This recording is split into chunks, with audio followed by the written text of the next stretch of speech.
Hello everybody, welcome back to From the Bottom to the Top. Well, after the culmination of our season as league champions, we now begin the hard work of building a team that can compete in the Vanarama National League. And this is how we're going to do it. Welcome to episode 22.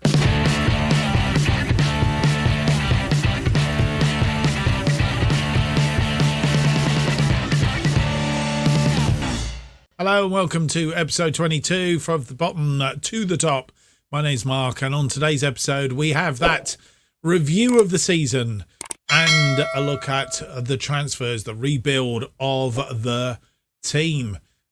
Let's have a look first of all. We still got playoffs to be played, so we will come back and do a review of where we're at with those, with regards to who's been promoted out of this little lot. Very shortly, but this is how the season finished. In the end, we were comfortable winners by 14 points over Gateshead in second on 95 points, then Kidderminster third on 86, Gloucester 83, and then Blyth, Spartans, Darlington and Chorley all on 77, but by varying degrees of goal difference. And then came Telford United, Fylde, Spennymoor, Hereford and so on. Leamington, Warrington, Guiseley and Stalybridge Celtic are the teams that are going down. Now, as you know, I like to have a little bit more of a detailed look at this. And what we'll do is we'll start with our home record. Our home record, 23 games played, 16-1, drawn 6. We lost 1 at home all season. That was against Blyth Spartans, a 2-1 loss. 49 goals for, 14 against.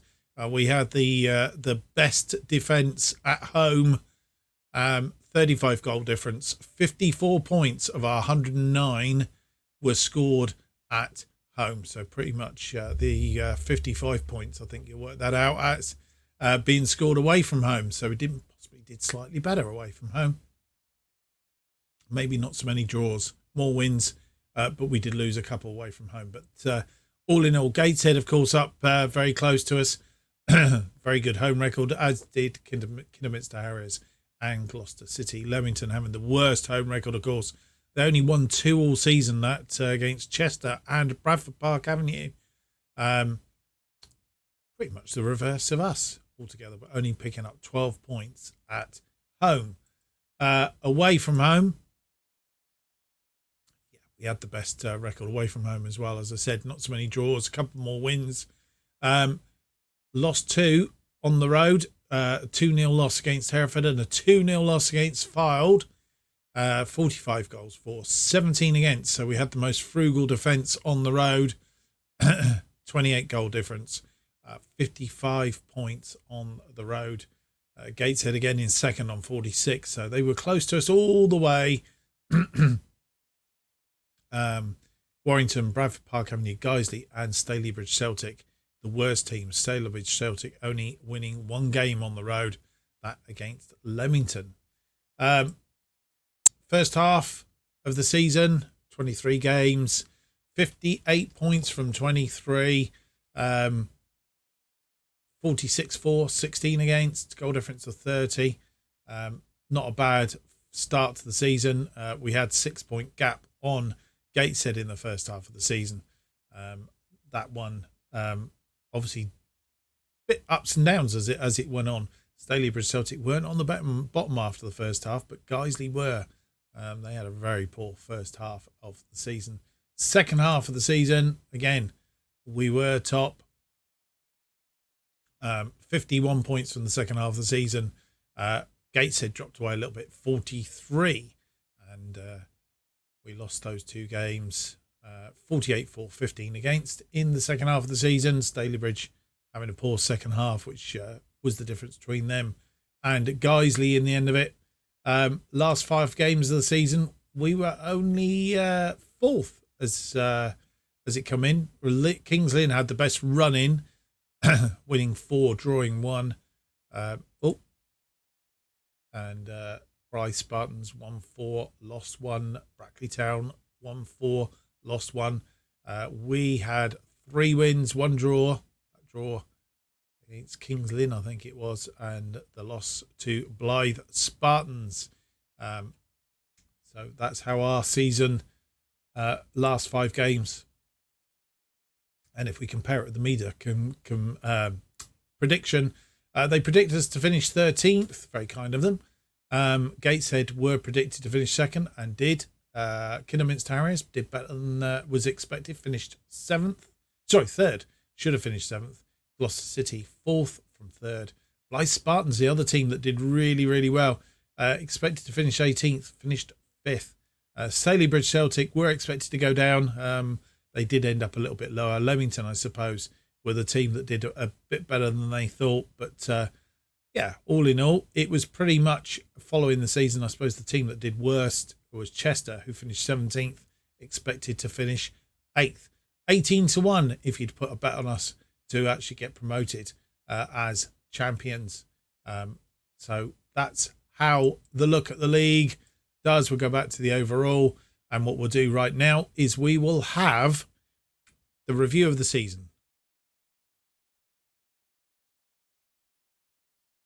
And here we are with the review of the season then, looking at our new arrivals. Will Russ coming in from Leicester, 34 appearances, 3 from the bench.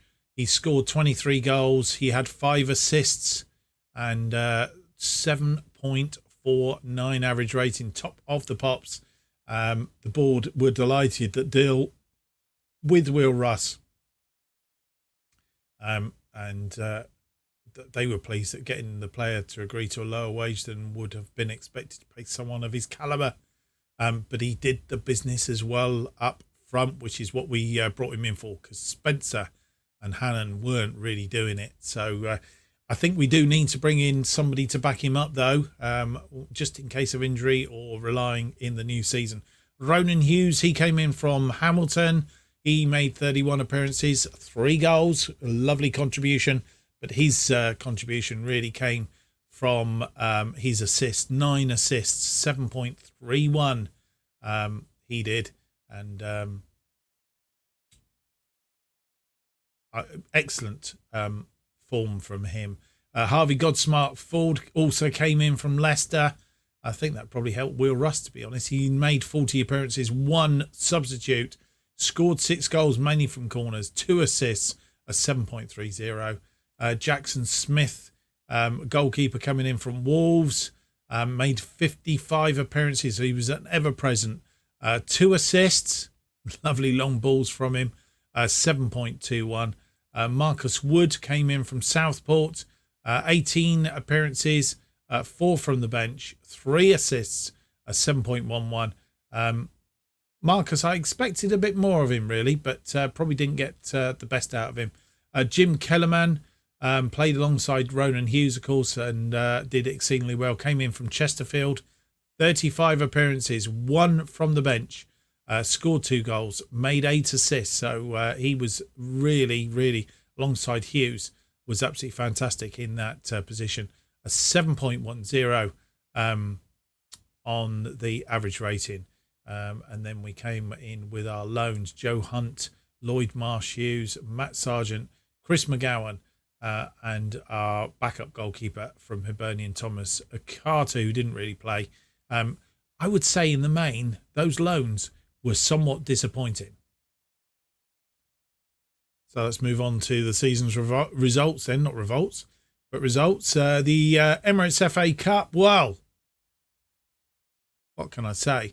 The board expectation was reached the 4th qualifying round. We outdid ourselves somewhat. We got through to the 5th round. How did we do that?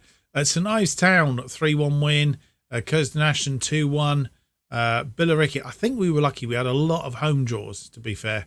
Billericay Town 2-1, Barrow AFC 2-1. Some of these teams are in the Vanarama National League, so we shouldn't be too worried about it. York City 2-1. Northampton Town, we beat 2-1 at their place. Lincoln City 2-1, so lots of 2-1s, but losing out eventually to Crystal Palace. But not only did we do extremely well and getting as far as we did, it obviously brought us in lots and lots of money. which was really good. Average home attendance 786. Will Hayhurst getting 3 goals in that FA Cup run. The Builder Base FA Trophy, totally different kettle of fish. Should have, board expectation was to reach to the 3rd round minimum. We only made the 2nd round, losing out to Telford by 2-0. We should have won that. Top scorer was Darren McAllister, 2 goals. How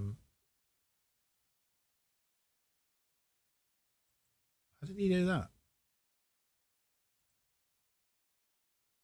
How did he play for us?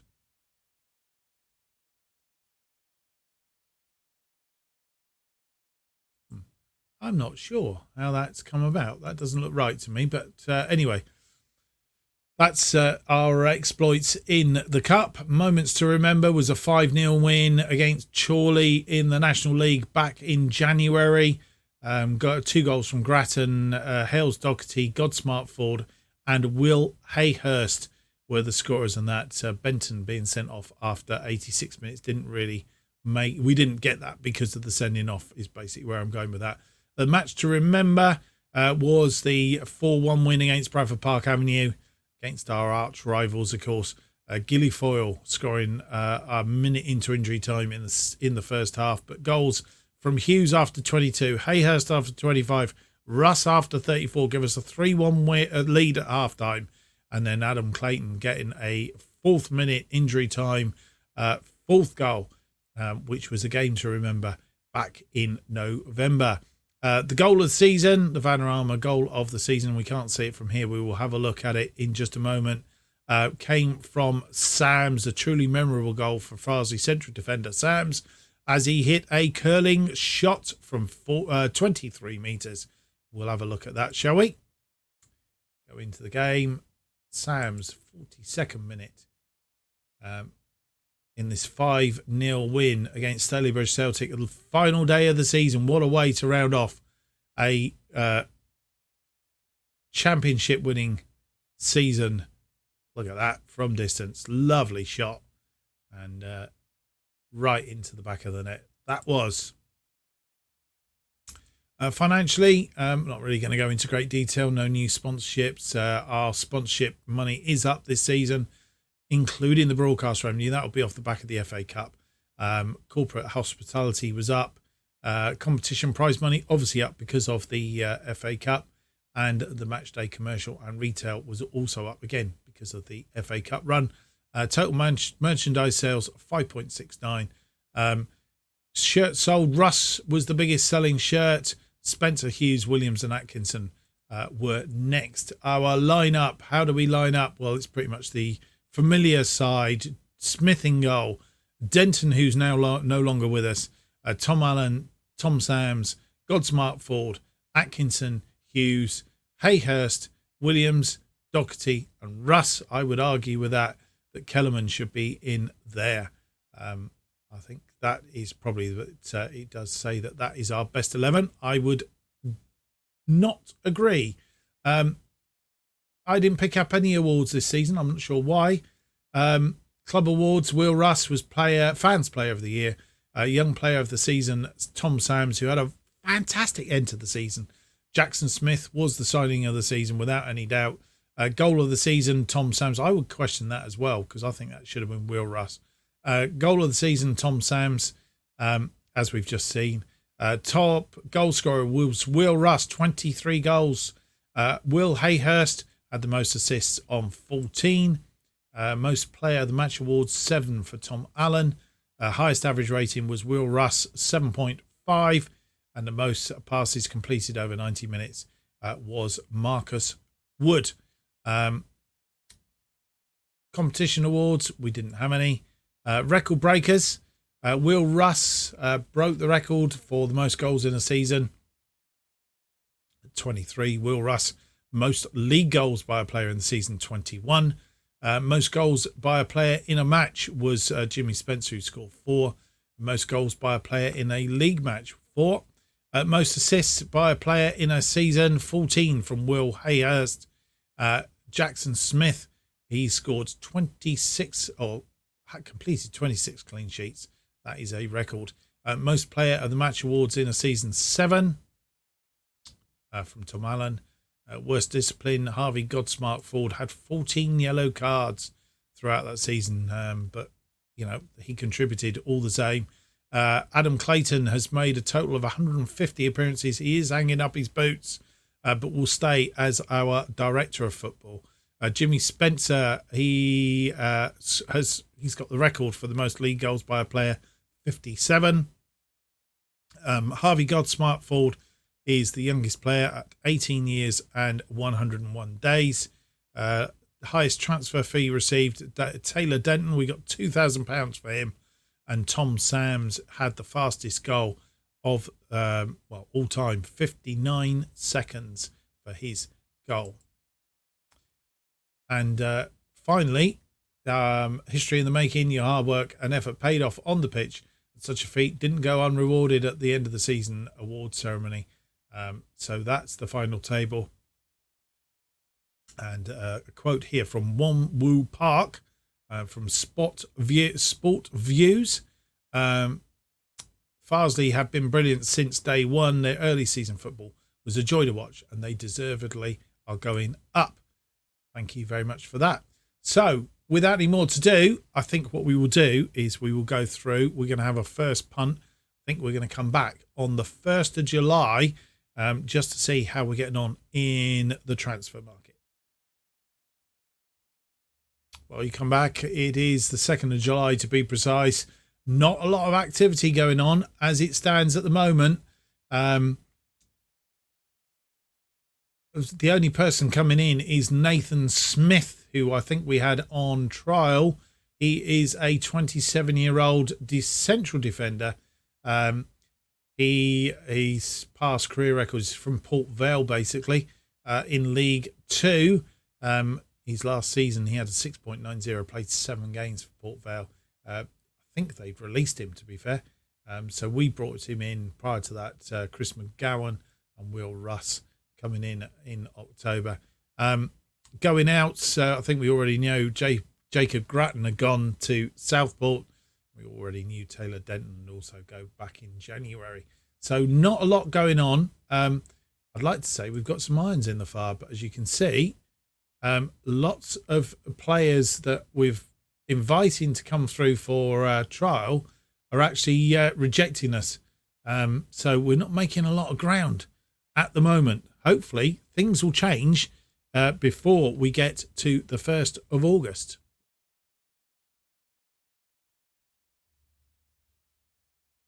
Now, once all the players are released from the big boys and there are things, we got turned down by a lot of them, and we went round and schmoozed a few, and we've ended up, as you'll see from the green down this list here, we have ended up with quite a few players on trial, and we've been trying them out and playing around with them. And as you will see, if I go to the schedule screen, our pre-season has been going extremely well, and we've had some really good 8-0 wins there against Threave Rovers and Bury, a 4-0 win against Stalybridge Celtic, a 6-0 win against Leek Town, only a 0-0 against Reading under 23s. That was a good match, and a 3-0 win against Buxton. Two things about this: we haven't conceded a goal in pre-season, but lots of good interplay, and a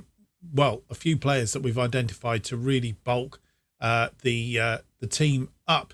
And as we know, we did have a little bit of finance to play with going into this close season. So let's have a look and see who we have brought in. I don't think there was anybody else coming after Nathan Smith in that bit. Nobody going out. We have brought in the following players, though. We have 5 so far. Dexter Lembixia. He is he can play pretty much all the way around the back, apart from central defence, and even then I'm not sure. He can play as a defensive midfielder, he can play as a midfielder, wing back on the right, full back on the right, wing back on the left, full back on the left. So he can play in any of those positions. He has come in from Wolves on a free. So he will join us next season. He has signed, let's get back in here. He has signed a 2-year contract. He'll be with us until the end of the season after next, till 2025. So we've secured his abilities. Luke Robinson, he's a player on the other side. He has come in from Wigan. He's been at Wigan throughout his career. Last season didn't play specifically, but so he's been on the fringes, but they've released him, and here he is. He's a fullback, but can play as a wing back on the left side. Not really any good in any other positions. He can. He's awkward as a thing. What we might do is get him to train to play on the left side of attacking midfield as well. He has been extremely good. He's got a lot of pace in him and likes to run the wing. So we are more than pleased with him. Luke Robinson, bringing him in. Zach Brunt, he is a 21-year-old midfielder, attacking midfielder. That's where we've been playing. He's been playing him in that midfield advanced playmaker. I noticed that he can play an Enganche as a support role. So we'll have a look at that as well. Maybe give that a bit of a run out. He's come in from Sheffield United, was on loan last season, season before, at Notts County. 41 appearances, 3 goals, 8 assists, 2 player of the matches, a 6.96. That was in the National League. So we know he can play in the National League, but he's come from Championship, Sheffield United, originally from Derby County, of all places. But Zach Brunt, remember that name. He is a good midfield player. Jared Harlock, he is 20 years old. He has come in from Blackburn. He is a deep line playmaker, likes to play in that central role, can play out in this. He's competent to play out on the right if we need him to. He can also play as a defensive midfielder. But I think probably where we'll be using him is in this central midfield, either as a deep line playmaker, or we tend to like to have him as we can play any of those roles by the looks of it. Mazzala, box-to-box midfielder, any of those fits our criteria. And again, a little bit of pace on him, and he's good at passing, first touches, etc., etc. So good coming in. Ronnie Nelson. Now, this is a 6'6" defender, so gives us plenty of height in that central defence. Can play out on the left if Robinson, for whatever reason, isn't available, or there are reasons that we would play him in that area. He's signed up for 2 years. In that 19-year-old defender has come in from Leicester. As you know, we like players from Leicester. Will Russ, he joins Will Russ and Godsmart Ford, both coming in. So he will be familiar with them. So he's got friends in the club already. We have a couple more irons in the fire. We have lost a few, though, along the way. Will Jarvis was one player that we were schmoozing and we're hoping to get. He's gone to Port Vale and he wouldn't even come on loan. We were hoping to get him for a season on loan. He's turned us down, basically. So we're having to look at second people on that left side of attacking midfield. Dominic Cornice can play there. He's competent in that position. Not probably our first choice, but can play in a number of those areas, including midfield.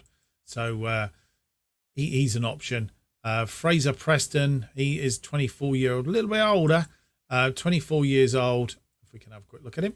Here he is, 24 years old, Scottish, and he's being schmoozed at the moment by East Fife.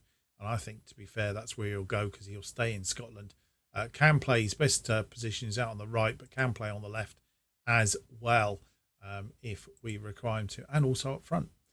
Will Jarvis, there he is, gone to Port Vale, and he really, really did. Stats-wise, if you look at his form for us since he came in, 7.6, 10, 7.5, 9.4.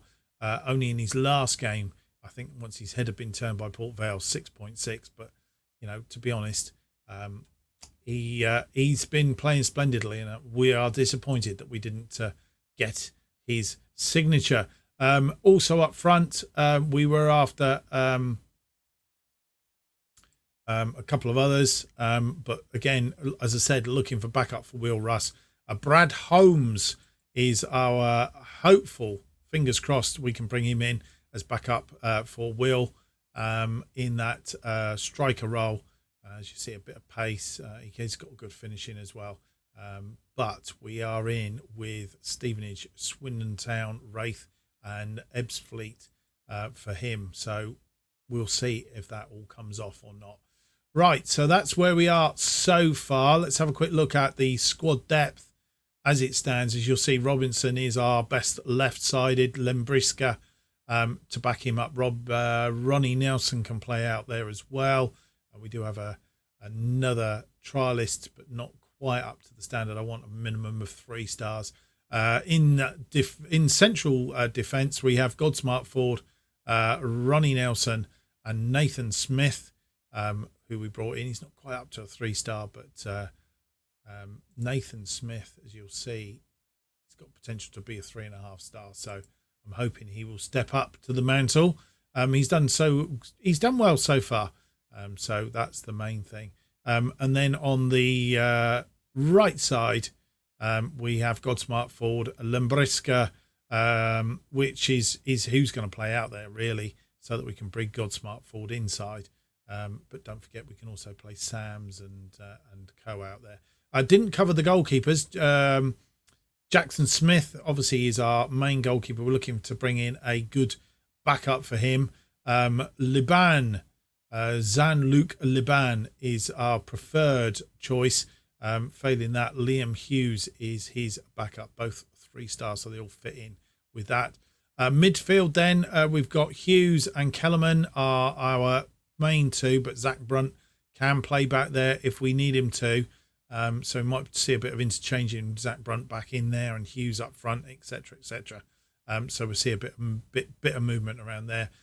This is the area that we were hoping that Jarvis was going to fill out for us. Unfortunately, he's not been able to, so we're still looking in this particular area for a wide midfielder on that left, because Hayhurst going has left us in the lurch a little bit. Hales Doherty could play out there, and we then could play possibly Preston or Cornice in the right side. But again, we're not achieving that 3-star that I want in those 2 areas. So we're left and right side. We're looking for a couple of players there. Will Russ continues up front, and we are looking for a backup for him. Goodwin is a possibility. And as I've also mentioned, is Holmes, although he doesn't appear on here.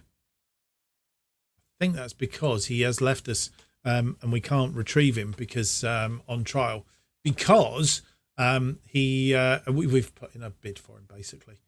So that's where we are with that. But you would see Holmes in there as well. Right, that's where we are for the moment.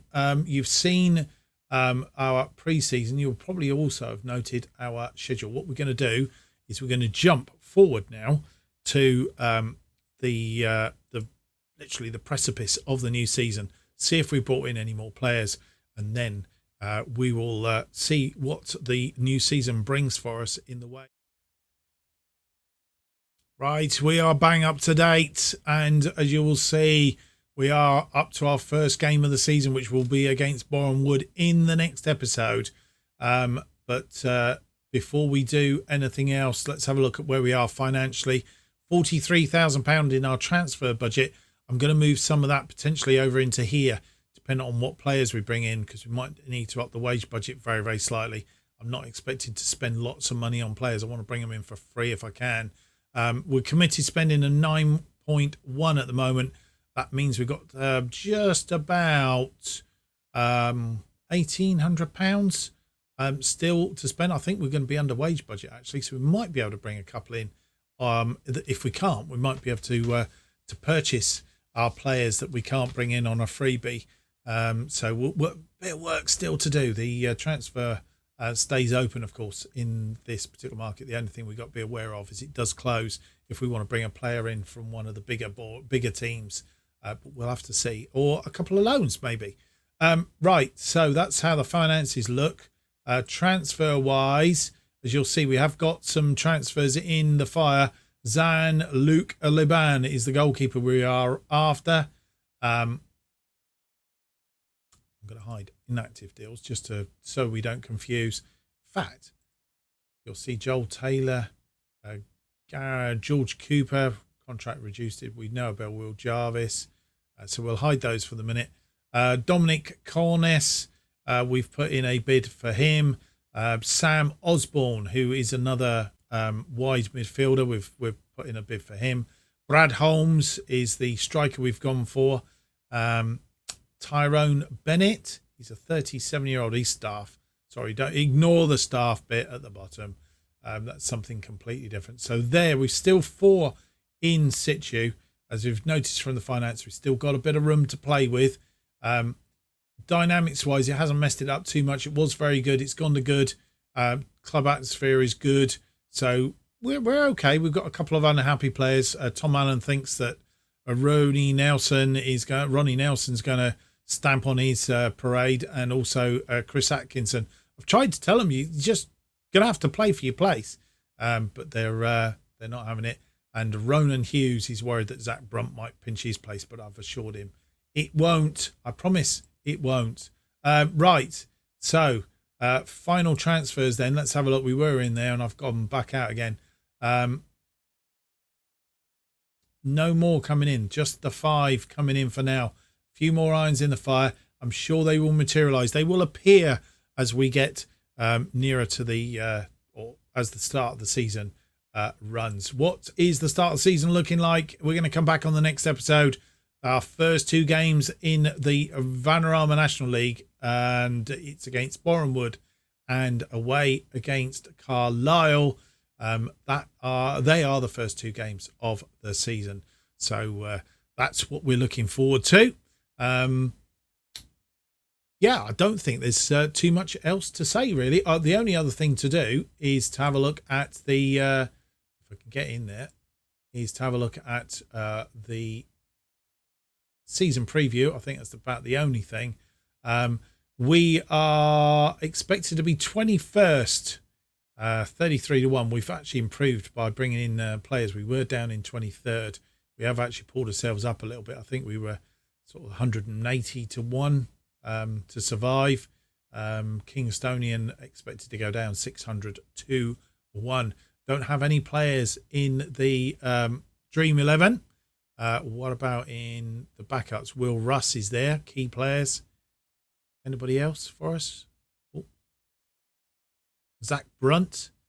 I think he's going to be a key player to us this season. Zach Brunt and Will Russ probably our 2 best players. Carlisle are odds-on favourites. Relegated last season from League 1, along with Barrow. They are 3-1 favourites to go back up this season. So, going to have to watch that, I fear. Right, that is the season review and also our transfer special. I hope you've enjoyed that. If you have, don't forget to leave me that big thumbs up, subscribe, and hit the notification button, which will keep you up to date with all future episodes of this and new series as they are released. New episodes from the bottom to the top are currently released every Monday and Thursday at 4:15 p.m. And if you want to keep up to date with what's happening on this channel and more, you need to follow me at JustOffsideFM. That's where you need to be. Thank you for watching, and we look forward to the opening 2 games of the season. Hope you join me for that.